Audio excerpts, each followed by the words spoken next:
Менің атым Ақиқат Қалиолла. Бүгін өте бір сұмдық жағдай болып тұр. Мен әйелім консулға кірген, мен өзім кірмегем. Содан әйеліме Қытайдың қызметкерлері әкемді 20 жылға соттады деп хабар жеткізіпті. Толығын өз әйелім айтып берсін. Менің аты жөнім Қорлан Картинбаева. Ақиқат Қалиолланың жолдасы болам. Туған жерім Алматы қаласы. Жергілікті қазақ болам енді. Жалпы біз арызданғанымызға осы бір жылдан асты, бір жылдай болып қалды шын керек. Атамыз Қалиолла Тұрсын осындай 20 жыл сотталды деген хабарды консулға барып өз ресми түрде ақпарат алдым. Және консулға кіргенде біздің негізгі мақсатымыз шақыртуды жасату мақсатымен кірген едім. Бірақ кеше консулдан маған телефон соқты. Телефонды ала алмағандықтан сол жерде қызметкерлерден сұрадым. Осындай кеше телефон соққан еді, сол қандай мақсатпен соққан екен, соны білейін деп едім деп сұрастырып едім. Олар ішінен біліп келейік деп біраз минутқа тұрып, содан кейін мені ішке кіргізді. Бір ер адам, екі ер адам және бір әйел адам болды. Онда мені барлық ақпаратымды сұрады. Осындай аты жөнің кім болады, кім боласың деген ақпараттарды.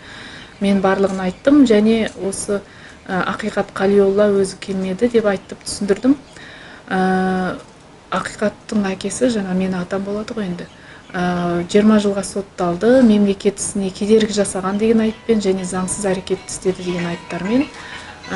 Яғни нақтысын енді сол жақта біледі. Сол айыптармен жаңағы соттады деген ақпарат алдық.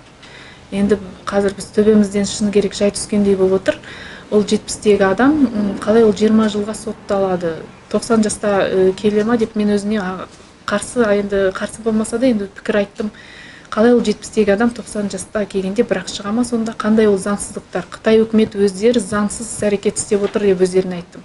Олар маған ешқандай үн қатқан жоқ, енді олар өздері біледі деді. Онда біз жалғасты Америка мемлекетіне шағымданамыз, адамдық құқықтық қорғау органдарына шағымданамыз деп айттым. Өзіміздің енді пікіріміз ғой, пікір емес шағымымыз ғой, құқығымыз біздің айтып арыздану. Олар ешқандай жауап қайтқан жоқ, оны өзіңіз білесіз деді. Басқа ешқандай ештеңе деген жоқ.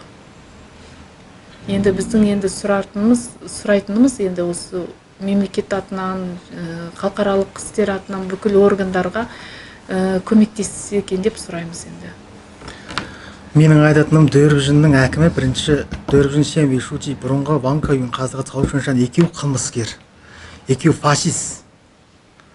Менің әкем 20 жылға соттаған бүтіндей жала.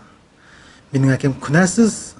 Біздің семьяда қалған үшеуінің әлі қалы жағдайы белгісіз, өлі тірісі белгісіз. Әкемнің денсаулығы өте нашар. Енді сондай денсаулығы нашар, өз бір аяғы төрде бір аяғы көрдегі адамдарды бұлар заңсыз соттап отыр. Алдымен солардың өзі қылмыскер. Енді мен бұлардың үстінен халықаралық сотқа сөз арыз беремін, өзім Америкаға бар жерге шығамын, барам. Бүгін айттым осы жерде.